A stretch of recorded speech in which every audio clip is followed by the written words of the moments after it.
The following is a special presentation of Tony Kurre Radio. Welcome back to another UAB Director's Chair. He is the UAB Athletic Director, Mark Ingram. He joins us every single week right here on the TKR app. Of course, you may be listening to this on the app as we run it live 5 times a week. You may be actually doing a podcast. We're available on every major industry. It may be on Spotify, or maybe you're here on our Tony Kurre YouTube channel. And we got some new exciting things that we're going to be doing on YouTube coming up here in the next week and a half that is going to be helping out not only TKR, but UAB Sports as a whole. UABsports.com. So we'll get some more details on that coming up here shortly. But first, Mark Ingram, second show of 2024. What's up, my friend? How you doing? I'm excellent. How you doing, Tony? I'm doing fantastic. As we record the show here, it is January 11th, and one Nick Saban announced his retirement from college football, or at least from the University of Alabama as of yesterday. I've done sports radio. You're in sports. It's what you do. The biggest news in sports for me, I can't remember in how long. I obviously do a lot of sports on Tony Kurre Radio. I did stuff on Jocks for 20, 25 years, worked at ESPN. So it's part of my bloodline, but it just kind of took me back a little bit. What were your feelings when you heard the news? Yeah, I don't, being in the system here, the Alabama system, and being in our state, being an AD, and I'm friends with Greg Byrne, their athletic director, I don't have any inside information. I didn't know that was coming any sooner than anybody else. But people certainly would debate who is the greatest coach ever, but it's kind of like LeBron James and Michael Jordan, who's better. When you see people debate that about their statistics or their championships. But I mean, look, man, the guy's got, is it 6 national championships with Alabama and another one with LSU? Is that right? 7 national titles? That's right. I don't know how many conference championships. I mean, that's in the modern era. I don't know who else compares to that. And look, dude, I played for 2 Hall of Fame coaches, Johnny Majors and Philip Fulmer, and another guy, David Cutcliffe, who I hope will be in the Hall of Fame, College Football Hall of Fame, in my opinion, ought to be. So I've been around some really good coaches. Our defensive backs coach was Lovie Smith, who became a head coach for the Chicago Bears and took them to the Super Bowl. So and many others that I could name. My point is simply he's really, really great. Yeah. And what I think is most remarkable about the job that Nick Saban has done, so he walks into a situation where it's tradition rich, with Alabama and their fans, but they had struggled for, from the time Gene Stallings left to the time Nick Saban got there, and I don't know how many years that is, 7 or 10 years or whatever that was. They had kind of a carousel of coaches through there, and so he, in that moment, was picking up, kind of an average program, and it didn't take him long to get great. But what's most remarkable about the job he did there to me is how many other great coaches he had, and he had coaches kind of cycling in and out, and yet maintained this excellent level of performance, even as his staff turned over. It's not like he had the same group of guys.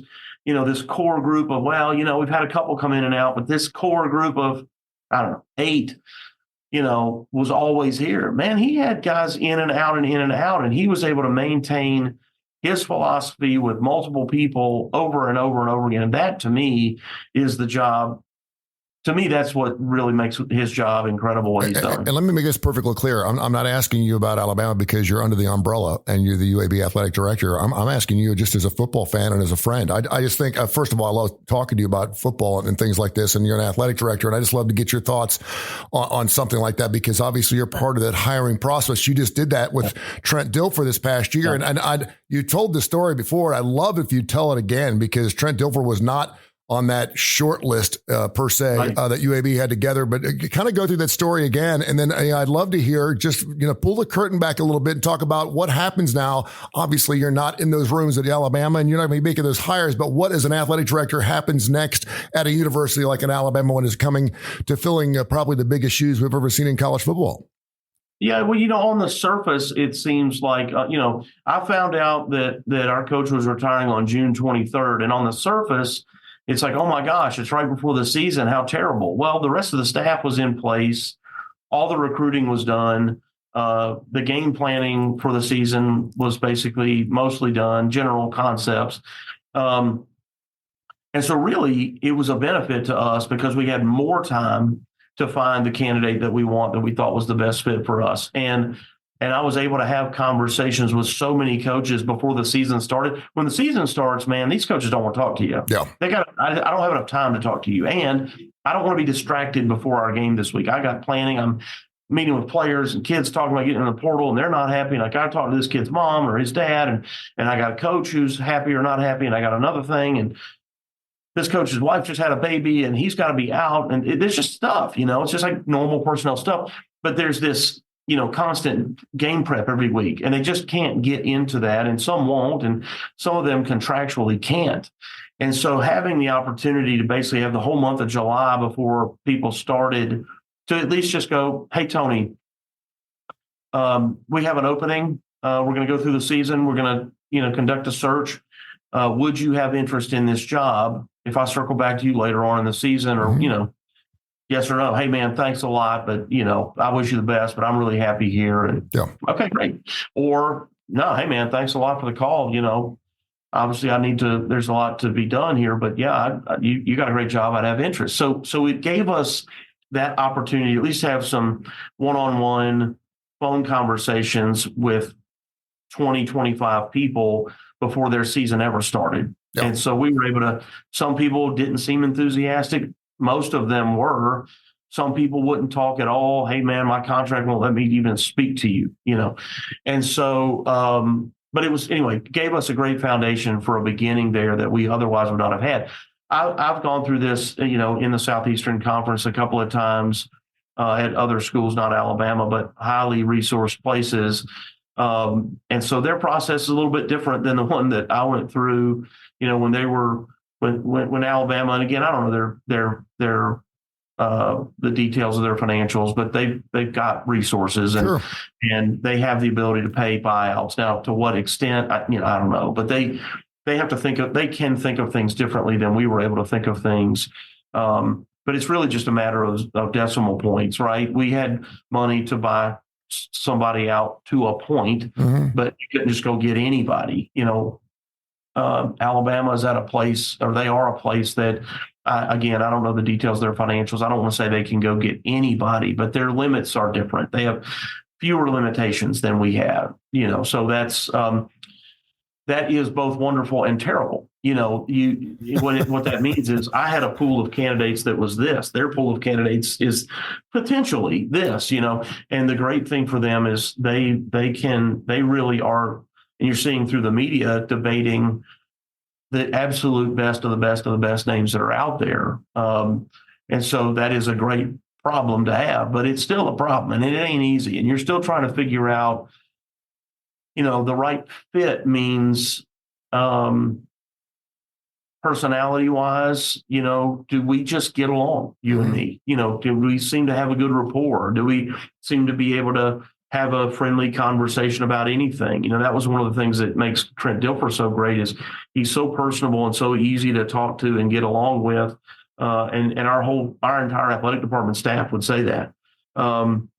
And so, and that's an important thing, because you get into some tense situations. We don't have a lot of time to make this decision.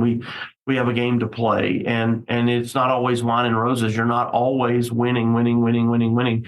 And so, how are you going to be when we don't win as much, or we're still going to be as cordial to each other? And, you just don't know. And it's stressful. And so that's a part of it. A cultural fit. Sometimes you see coaches get hired, and those coaches have had great success at the place they're at, but now they move to the other side of the country, and for whatever reason, fan base just doesn't see them as one of us. And that's unfair to a person who all they're trying to do is come do a great job. Your alma mater, but you're weighing that. How will our fans react to this? Will our fans see this as something that's a good hire? Because college football and NFL are not the same. Same size field, same shaped ball, same number of players on the field, all the same. But the NFL is about the players. College football is not. And plenty of people would love to argue with me and tell me that I'm an idiot. But Alabama fans when Bryce Young left Alabama to go to the NFL, they didn't stop being an Alabama fan. Yeah. Right? They were Bama fans because it's their state, it's their school that they went to. Like, they're going to be a fan. But what it is it's about having faith in the coach. Do I have faith in the coach? And that coach is building the program that I want. Do I have faith in the coach and the AD and the president? Do I have faith in my university to have hired a person, the coach, who can then go recruit the talent, develop the talent, and produce and game plan to beat our opponent? Because I have pride in my state and my alma mater that I'm going to have no matter what. I mean, yeah. Mike Krzyzewski, look at that as a different but similar example. Mike Krzyzewski built that program at Duke. Grant Hill did not. Now, he recruited Grant Hill and he developed Grant. He found Grant Hill. He found that talent. He identified that talent. He recruited that talent. And then he put other talent around Grant Hill to, Christian Laettner. And you might say, well, Christian Laettner could have gone anywhere. Grant Hill could have gone anywhere. Yeah, but they didn't. Yeah. They went to Duke. They went to that university to play for that guy, that coach, to be developed to become the NBA player that they became. And then when those guys left and went to the NBA, people didn't stop loving Duke. Duke fans love Duke because they trust Mike Krzyzewski, right? And so that's the difference there. And so, again, to put back on the importance and the value of the head coach in the college game is so different. It's obviously important in the NFL, but Bill Belichick, who's now exiting the New England Patriots,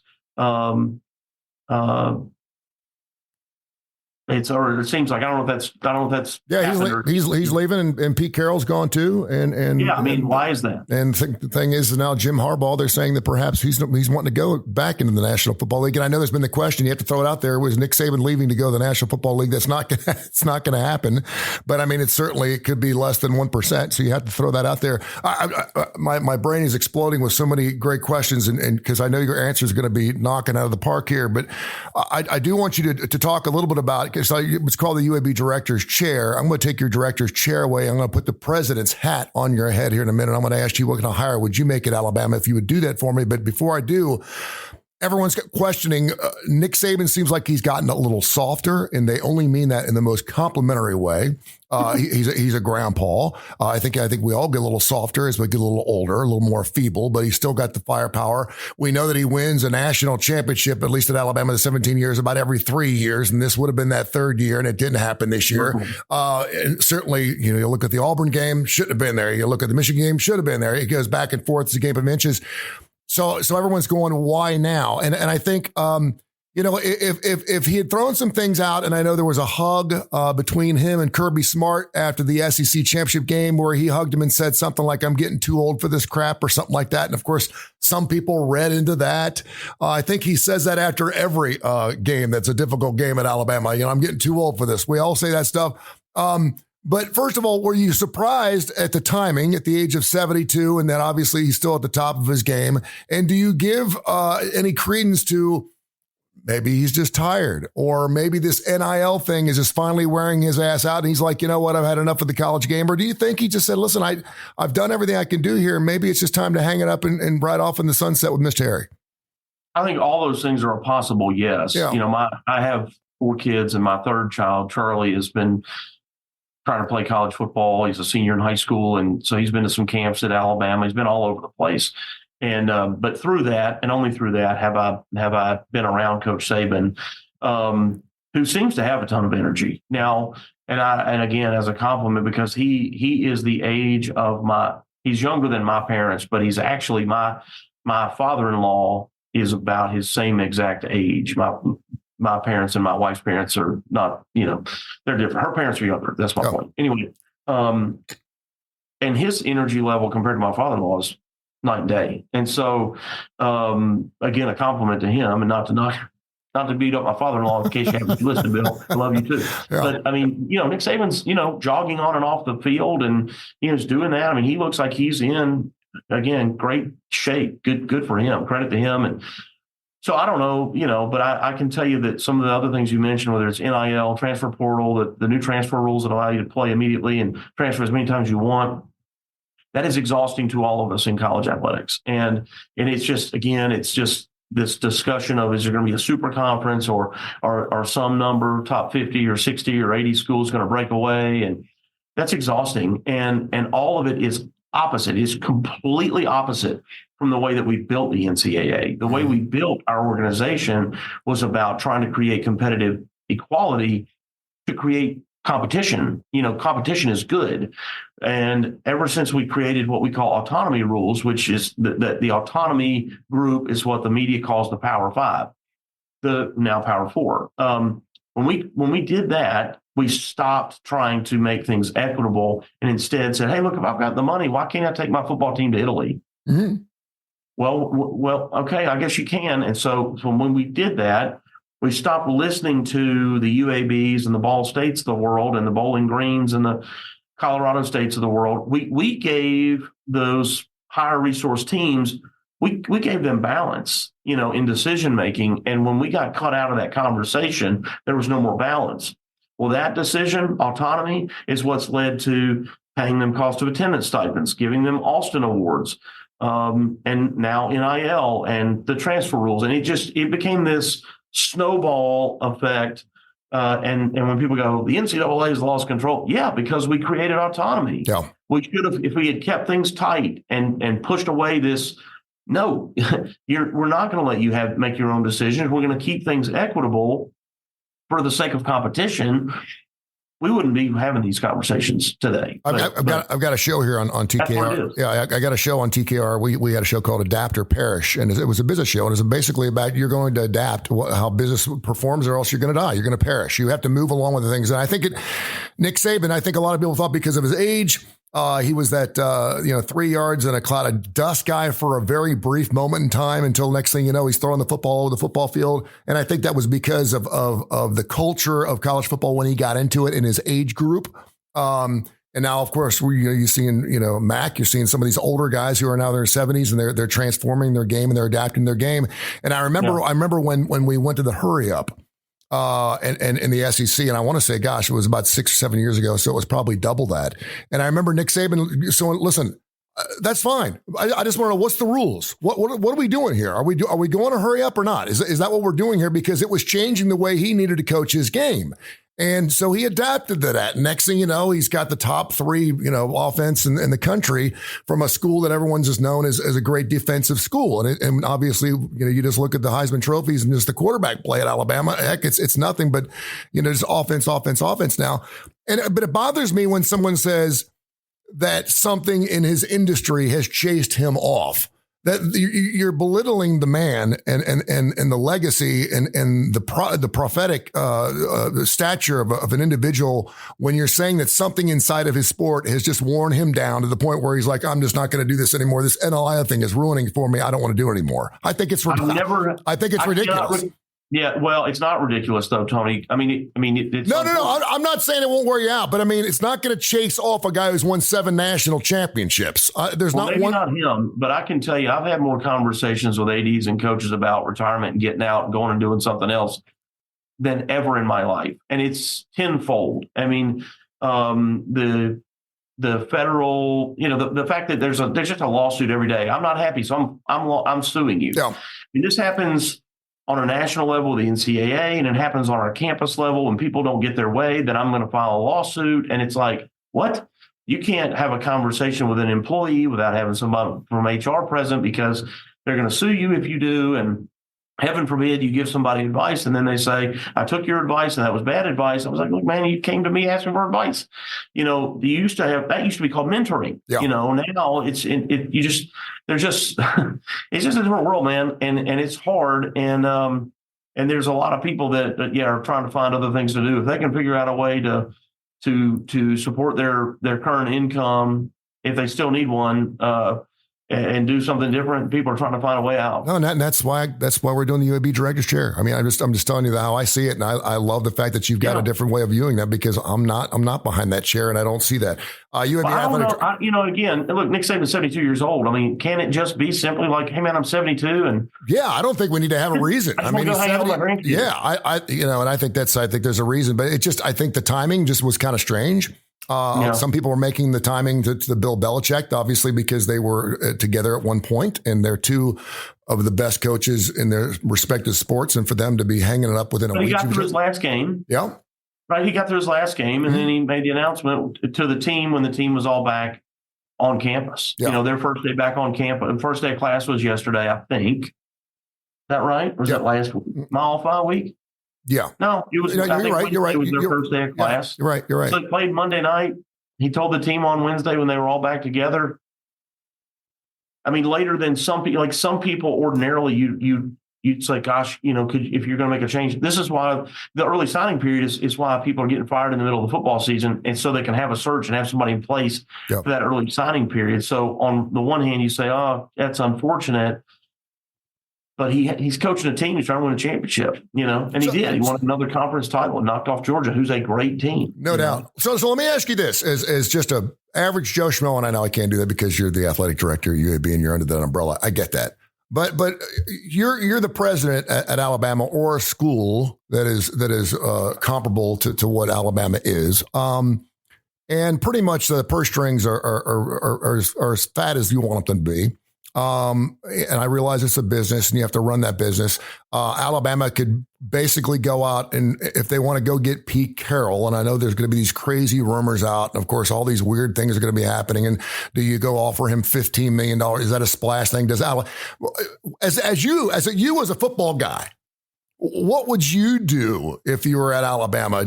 Some people would say, let's keep it in house. Let's bring in a DeMeco Ryans, who maybe doesn't have a lot of pedigree, doesn't have a lot of coaching situations, but he is an Alabama guy, and give him a shot. And I don't think it's about saving money, because you're not going to spend $10 million on a DeMeco Ryans. You'll probably get him for half that. Do you bring in a guy like that? And I'm just talking to you personally, or this is not, I always thought it was funny when whenever Auburn competes against Alabama, and I think it's funny whenever they have a coaching hire, they're always going to go hire, Bill Cowher. I'm like, okay, Auburn's not hiring Bill Cowher. Okay. But they put that on the short list of coaches that they can go get. Just because you're asking doesn't mean they're going to say yes. So if you were president of a university like Alabama and you've got the pedigree and your national championships and everything, how would you handle, based on what college football looks like now, and the business more than anyone, what would you do as far as your next hire goes? Well, you should never say never or always, right? So there's always there's an exception to these kind of things, but it is rare that a person would willingly leave the NFL to go to the college game. The NFL, I don't want to say it's easier, but they do not deal with academic issues, recruiting. There's just a lot of stuff that compliance, they have rules, but it's basically like rules around the game and sometimes scouting your opponent. But basically, if a person gets in trouble, the NFL or your organization has a fine policy or they have policies in place that handle all that, and it's between those adult professional athletes and the law or whatever. But the NFL, it mandates, is a player going to be suspended or whatever they have. And that's all been established by the ownership. And we have some of that in the NCAA. It's just that we have more rules because we have more things to have rules about. Yeah. You don't have to have rules about academics in the NFL because they don't go to school, so it's just different. So on some level, the job in the NFL is easier because it's really just football. It is just coaching. Now, what's harder is everybody spends all their time getting a PhD on football, right? Whereas here, you're doing a lot more things. There's some PR work by the head coach of the NFL, but not nearly like the college game. Not nearly like the college game. So that doesn't mean DeMeco Ryans wouldn't come back. If I was DeMeco Ryans, I'd be staying where DeMeco Ryans is. Yeah. And I've never met the man. But, now, but again, he played there, right? And I don't know where he's from. Maybe he's from Alabama, probably the South. Maybe there's some heartstring, attachment. That's why I say there's exceptions to everything. But Matt Rule would still be at the Carolina Panthers if he had success there. That's why he left Baylor. He was having great success at Baylor. Well, why did he go to the NFL? Because he always wanted to try it, and it's a different game, and he'd still be there and not at Nebraska. Well, and to kind of go along with that before you move too far along, because I want to make sure I go back to Jim Harbaugh. He dabbled into the National Football League, was very successful there, went to a Super Bowl twice, right. and then he decides to go back to the college game. But he's a Michigan guy. Alma mater. He's an alma mater. He's a Michigan guy, so he goes there and he wins at the highest level. So does that mean, is it about trying to win a championship at every level? Is there a reason why he would leave the college game now to go back to the pros, knowing that he's already dabbled in that? I guess that's a little bit of a surprising. Then I want you to continue to talk. Well, I mean, I think that Jim is that great exception that we're talking about. He left the pros to go back to his alma mater. Would Jim Harbaugh have left the 49ers to go to Tennessee? No. Yeah. Maybe, yeah. But I don't know. Seems like there was something going on with him at the 49ers when he exited there. I don't remember what, but the timing was good and it worked out. And it's his alma mater, So again, maybe D'Amico would do that, but D'Amico's got less head coaching experience at this point than Jim Harbaugh did when he went to Michigan, right? He had been the head coach at the 49ers, Stanford, was it San Diego or San Diego State? One of them, yeah. San Diego. So he'd been a head coach for a while before getting the Michigan job. Again, I've never met D'Amico. I don't want to put words in D'Amico's mouth. We're just talking hypothetically here. But generally, these coaches, we were talking about Nick Saban. Nick Saban left after winning a national title at LSU, and he went to the Dolphins. So why did he do that? So again, I think it's because there's something around the interest and the mystique around the absolute highest level and being with the absolute highest level quality player, which is what the NFL is, the most elite level that you can, and doing that at that level is something that not all, but some coaches really covet. Do you think his legacy is tarnished in the least bit, Nick Saban's, the fact that he was not successful at some level at Miami? I don't. I mean, I just, sometimes you just really good at what you do. And Lou Holtz wasn't successful at the Jets. Yeah. Steve Spurrier wasn't successful at the Redskins. Mm-hmm. Now the Commanders was the Redskins. Pete Carroll, I don't think was very successful in the NFL prior to going to Southern Cal. He has been with the Seahawks, but wasn't he with the? I think he was with the Jets. Mm-hmm. Maybe it's the Jets, But no, there's a lot of people that have not done very well in college, but did do well in the pros, and the opposite. It's a different game. It's just not the same. Like I said, that's what I started with. The NFL is about the players, and college is very different, and it's more about the coaches and their ability to recruit and develop talent, and then manage all these other things. Because you may have a phenomenal best player ever, but if they're not academically eligible, they can't play. Yeah, I could talk about this all day. I really could. I think it's amazing stuff. Mark Ingram joins us here, the UAB athletic director, the UAB director's chair. You can hear the show at least 5 days a week in the TKR app and wherever you get your favorite podcast, right here on our YouTube channel. So you're the president of the University of Alabama, and you're going to make this hire because you've had so much success and you're winning a national title every 3 years. Does it make it easier for your next hire or harder? And just hear me out, because I'm thinking to myself, okay, so do you need to go hire a guy for, number one, who's already won a national championship? Is that going to suffice the college football fan base? Well, this guy hasn't even won a national championship. Why? That's a small group. It's a very small group, and I would have said Dabo Swinney 3 years ago, but I don't think he's coming because he's proven he's done it at Clemson. I think he's kind of grown his own garden there. I don't think, and I don't think it's slapping the Alabama's face at all that if he says no. I think he loves it there, and that's the garden that Dabo grew.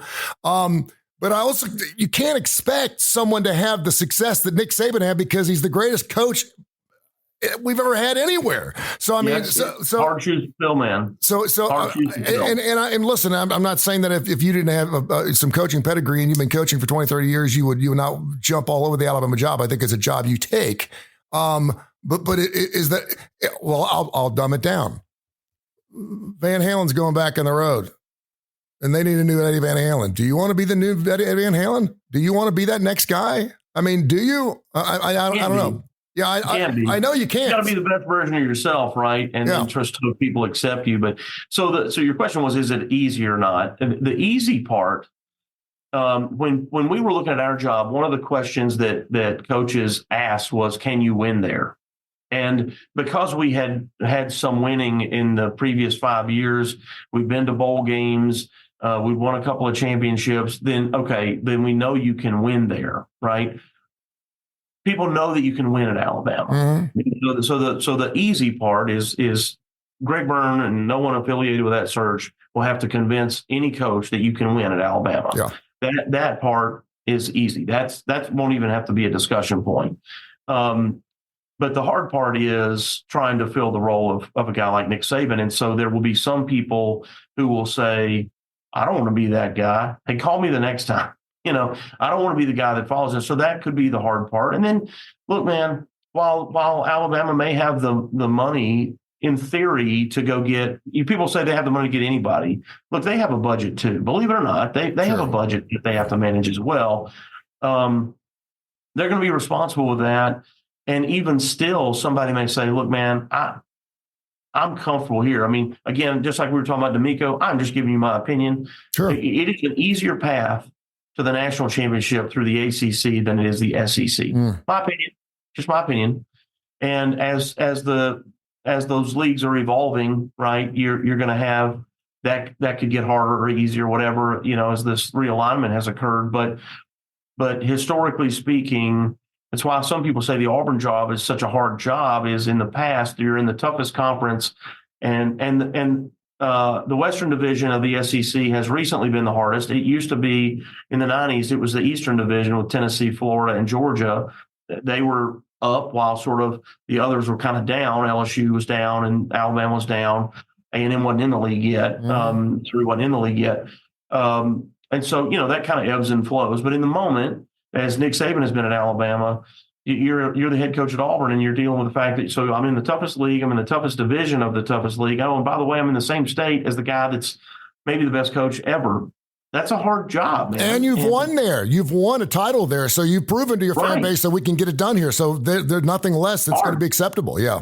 Look, and everybody else is recruiting. Yeah. Don't forget, everybody else is recruiting and lifting weights and watching film, and everybody else is trying to beat you all the time as you're trying to beat them. It's not just automatic. You don't ever just show up, roll the ball out, and win. That just doesn't happen. And so it's hard. It's hard shoes to fill. It's high pressure because there's going to be a lot of pressure you still got to fill those shoes, right? So the person making the hire, Greg, it's really hard. And no one should ever think that it's just some slam dunk automatic. This coach is going to come. That whoever that coach is may have all sorts of personal reasons why they're going to stay where they are. You don't realize that their in-laws are from there, or there's some health reason why living in this part of the country versus that part of the country is better for my personal health or my wife's or my child, or there's just all kinds of stuff that you've got to work with. Do you believe that the University of Alabama, and I'll even throw Nick Saban there as well, have an idea of who they want the next hire to be before he decided to hang it up? I mean, we could speculate. Yeah. But I think all of us when we say we keep a short list, it's not necessarily a short list of who we're going to hire. It's a short list. It's people that we've kept an eye on that if that day should come, I'd like to start the conversation with. You may end up hiring somebody that was never on your list. Yeah. But you got to start somewhere, right? These are the three people that I'm really intrigued by that I'd like to keep my eye on that I would go to. But all three of those may say, man, I'm really flattered. Man, that's an incredible job. But my situation here it's just not the right timing for me. Yeah. Man, thank you so much for your time. I really appreciate you talking candidly about the situation. He's the athletic director at Tough UAB. Job, man. Tough task over there. No doubt. UABsports.com. Check out their website. Basketball is just humming and drumming, getting after it. Of course, college football, always something we talk about. We went long today, but thank you so much. We'll catch up next week. We got big games coming up, man. Both teams are playing great. Men are undefeated in conference play. The ladies went on the road last night at East Carolina. Lost a heartbreaker at Charlotte, or they too would be undefeated in conference play. But our women's team is playing great right now, and so are the men. So we got some big games with Memphis and Florida Atlantic coming up, Wichita State, SMU, all coming into Bartow Arena. So please check us out. Come over here and support these kids. Thank you, brother. Thank you. This has been a special presentation of Tony Kurre Radio.